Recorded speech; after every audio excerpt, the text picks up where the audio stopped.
দুপুর থেকে রাত পুরো দিনটাই চললো জমিয়ে খাওয়া দাওয়া। কারণ আজকে আমাদের বাড়িতে এসেছিল একজন স্পেশাল গেস্ট। প্রথমেই আমার বোন নিয়ে এসেছিল ব্যারাকপুর থেকে সুন্দর সুন্দর মোমো, আর মোমোগুলো খেতে ছিল জাস্ট অসাধারণ।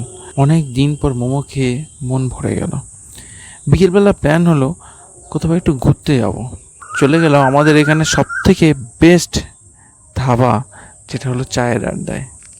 সন্ধ্যে ঝিরে ঝিরে বৃষ্টি, তার সাথে দারুণ সুন্দর অ্যাম্বিয়েন্স এবং গরম গরম চা।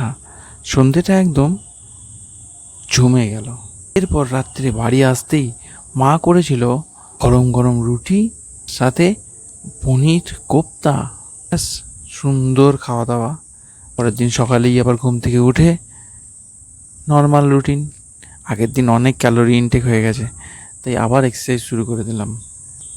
টাটা বন্ধুরা, আজকের মতো এই পর্যন্তই। আবার দেখা হবে কালকে অন্য একটা ভ্লগ নিয়ে। যদি আপনাদের এই ভ্লগ ভালো লেগে থাকে একটা লাইক করুন এবং চ্যানেলটিকে ফলো করতে ভুলবেন না।